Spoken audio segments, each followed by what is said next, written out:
ദൈവനാമത്തിന് മഹത്വം. സിയോന്റെ പുതിയൊരു വീഡിയോയിലേക്ക് എല്ലാവരെയും സ്വാഗതം ചെയ്യുകയാണ്. നമ്മുടെ ബൈബിൾ ക്വിസ് എല്ലാവർക്കും അനുഗ്രഹമായി തീരുന്നു എന്നറിയുന്നതിൽ വളരെ സന്തോഷം. നിങ്ങൾ ആദ്യമായിട്ടാണ് ഈ ചാനൽ കാണുന്നതെങ്കിൽ സബ്സ്ക്രൈബ് ചെയ്യുവാനും സപ്പോർട്ട് ചെയ്യുവാനും നിങ്ങളുടെ അഭിപ്രായങ്ങളൊന്ന് ഞങ്ങളെ അറിയിക്കുവാനും മറക്കരുത്. ദൈവം എല്ലാവരെയും അനുഗ്രഹിക്കട്ടെ. ദൈവവചന പഠനത്തിനായിട്ട് ഈ ബൈബിൾ ക്വിസ് ഉപകരിക്കട്ടെ എന്ന് പിന്നെയും പ്രാർത്ഥിക്കുകയും ആശംസിക്കുകയും ചെയ്യുന്നു. നമുക്ക് നേരെ വീഡിയോയിലേക്ക് പോകാം. ആദ്യത്തെ ചോദ്യം ഇതാണ്: പഴയ നിയമത്തിലും പുതിയ നിയമത്തിലും കാണുന്ന മൂന്നക്ഷരമുള്ള ഒരു വസ്ത്രത്തിൻ്റെ അവസാനത്തെ രണ്ടക്ഷരം ഒരു സംഗീതോപകരണത്തിന്റെ പേരാണ്. എന്നാൽ എന്താണത്? ഉത്തരം: പുതപ്പ്, സംഗീതോപകരണം, തപ്പ്. 2 രാജാക്കന്മാർ 2:8, 13, 14, മത്തായി 10:50, മർക്കോസ് 14:52, പുറപ്പാട് 15:20, ന്യായാധിപന്മാർ 11:34. അടുത്ത ചോദ്യം: കഴുത്തിൻ്റെ പിൻഭാഗത്തിന് ബൈബിളിൽ ഒരു പ്രാവശ്യം മാത്രം പറഞ്ഞിരിക്കുന്ന പദം ഏതാണ്? ഉത്തരം: പിടരി. ഇയ്യോബിന്റെ പുസ്തകം 16:12. അടുത്ത ചോദ്യം: 4 ദിക്കിലേക്കും നോക്കുവാൻ അരുളപ്പാട് ലഭിച്ചത് ആർക്കാണ്? ഉത്തരം: അബ്രഹാമിന്. ഉൽപ്പത്തി പുസ്തകം 13-ാം അധ്യായം 14-ാം വാക്യം. അടുത്ത ചോദ്യം: യഹോവ പകയ്ക്കുന്ന ഒരു കാര്യം ദുഷ്ടന്മാർക്ക് ഒരു ആഭരണമായിരുന്നു. എന്താണത്? ആഭരണം ഏതാണ്? ഉത്തരം: ഡംഭം, ആഭരണം, മാല. സങ്കീർത്തനം 73:6, സദൃശവാക്യം 8:13. അടുത്ത ചോദ്യം: വിമോചന സംവത്സരത്തിന് ബൈബിളിൽ ഒരു പ്രാവശ്യം മാത്രം പറഞ്ഞിരിക്കുന്ന മറ്റൊരു പദം ഏതാണ്? ഉത്തരം: വിടുതലാണ്ട്. യെഹെസ്കേലിന്റെ പ്രവചനം 46:17. അടുത്ത ചോദ്യം: എൻ്റെ പേരിനകത്ത് ഒരു ഗ്രഹോപകരണവും ബൈബിളിലെ ഒരു സ്ഥലപ്പേരുമുണ്ട് എങ്കിൽ ആ പേര് എന്താണ്? ഉത്തരം: സോഫർ. ഇയ്യോബിന്റെ പുസ്തകം 2:11. ഗ്രഹോപകരണം ശോഭ, സ്ഥലപ്പേര് സോർ. 1 ദിനവൃത്താന്തം 14:1, 1 രാജാക്കന്മാർ 9:11. അടുത്ത ചോദ്യം: ബൈബിളിൽ ഒരു അളവിൻ്റെ പേരും ഒരു പട്ടണത്തിൻ്റെ പേരും ചേർന്നാൽ മറ്റൊരു പട്ടണമായി എങ്കിൽ ആ പട്ടണം ഏതാണ്? ഉത്തരം: കോർ ആശാൻ. അളവ് കോർ, പട്ടണം ആശാൻ. 1 ശമൂവേൽ 30:30, 2 ദിനവൃത്താന്തം 2:10, യോശുവ 15:42.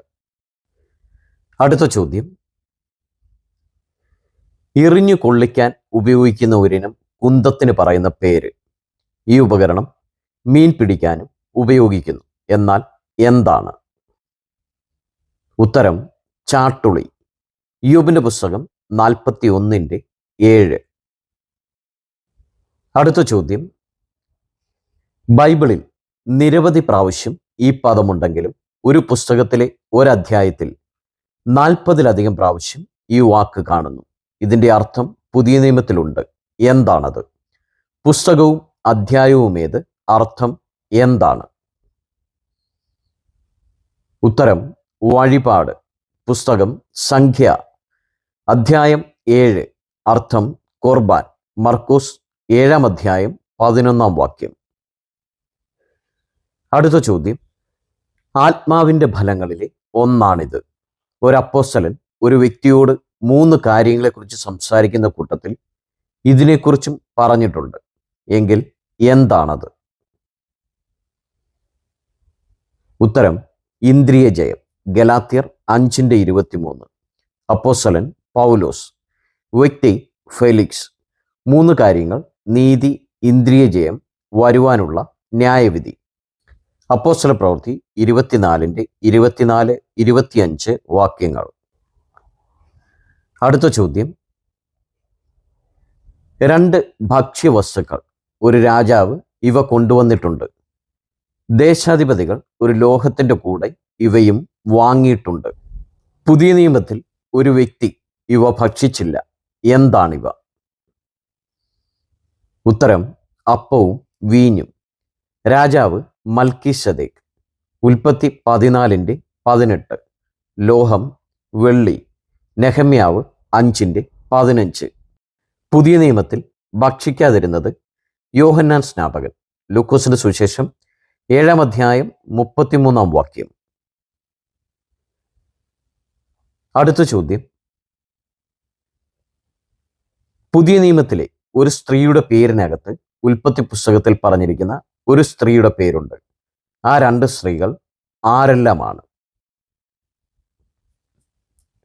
ഉത്തരം ദ്രുസില്ല. ഉൽപ്പത്തിയിൽ സില്ല. അപ്പോസ്തല പ്രവൃത്തി 24:24. ഉൽപ്പത്തി 4:19. അടുത്ത ചോദ്യം, ആവർത്തന പുസ്തകത്തിൽ ദൈവത്തിന്റെ ആഗമനത്തെയും വെളിപ്പാട് പുസ്തകത്തിൽ യേശുക്രിസ്തുവിന്റെ ആഗമനത്തെയും കുറിച്ച് പറഞ്ഞിരിക്കുന്ന ഒരു പദം. ഈ പദം ബൈബിളിൽ 2 പ്രാവശ്യം മാത്രമേ ഉള്ളൂ. എങ്കിൽ ആ പദം ഏതാണ്? ഉത്തരം മേഘാരൂഢനായി വരുന്നു. ആവർത്തനം 33:26. വെളിപ്പാട് 1:7. അടുത്ത ചോദ്യം, നിരപ്പില്ലാത്ത, മൃദുവല്ലാത്ത എന്നീ വാക്കുകളുടെ അർത്ഥം വരുന്ന മറ്റൊരു പദം ബൈബിളിൽ 2 പ്രാവശ്യമുണ്ട്. ഈ പദമുള്ള ഒരു ജീവിയെയും ഒരു മൃഗത്തെയും ബൈബിളിൽ കാണാം. ഈ പദത്തിനകത്ത് ഒരു രോഗം 2 പ്രാവശ്യം ആവർത്തിച്ചിരിക്കുന്നു. എന്താണ് ആ പദം? രോഗമേത്? ജീവിയും മൃഗവും ഏതാണ്? ഉത്തരം പദം പരുവരുത്ത. രോഗം പരു 2 പ്രാവശ്യം ആവർത്തിച്ചിരിക്കുന്നു. ജീവി പരുവരുത്ത വിട്ടിൽ. മൃഗം പരുവരുത്ത കോലാട്ടുകൊറ്റൻ. യിരെമ്യാവ് 51:27. ദാനിയേൽ 8:21. അടുത്ത ചോദ്യം, വാക്കിലും ആഴമുള്ള സ്ഥലത്തിലും ഇഴജാതിയിലും പക്ഷിയിലും പാത്രത്തിലും ജലസ്രോതസ്സിലും മുന്നിലുള്ള 2 അക്ഷര സമാന പദം ഏതാണ്? ഉത്തരം പദം പൊട്ട. ഒരു വാക്ക് പൊട്ടച്ചാൽ. എഫേസ്യർ 5:4. ആഴമുള്ള സ്ഥലം പൊട്ടക്കുഴി. ഉൽപ്പത്തി 37:24. ഇഴജാതി പൊട്ട അണലി. സങ്കീർത്തനം 58:4. പക്ഷി പൊട്ടപ്രാവ്. ഹോശേയ 7:11. പാത്രം പൊട്ടക്കലം. യെശയ്യാവ് 30:40. ജലസ്രോതസ് പൊട്ടക്കിണർ. യിരെമ്യാവിന്റെ പ്രവചനം 2:15. ദൈവവചനത്തിൽ നിന്നും വളരെ വ്യത്യസ്തമായി ഈ ചോദ്യങ്ങൾ തയ്യാറാക്കിയത് സിസ്റ്റർ ഷീജ വിജെ, തിരുവനന്തപുരം. പ്രിയ സിസ്റ്റർ, ദൈവം ധാരാളമായിട്ട് അനുഗ്രഹിക്കട്ടെ. തനിക്ക് നൽകിയ ദൈവിക പരിജ്ഞാനം മറ്റുള്ളവരിലേക്ക് പകർന്നു നൽകുവാൻ പ്രിയ സിസ്റ്റർ കാണിക്കുന്ന എല്ലാ ഉത്സാഹത്തിനും ദൈവം പ്രതിഫലം തരട്ടെ എന്ന് പ്രാർത്ഥിക്കുന്നു. നിങ്ങൾ ആദ്യമായിട്ടാണ് ഈ ചാനൽ കാണുന്നതെങ്കിൽ സബ്സ്ക്രൈബ് ചെയ്യുവാനും സപ്പോർട്ട് ചെയ്യുവാനും മറ്റുള്ള പ്രിയപ്പെട്ടവരിലേക്ക് ഒന്ന് ഷെയർ ചെയ്തു കൊടുക്കുവാനും മറക്കരുത്.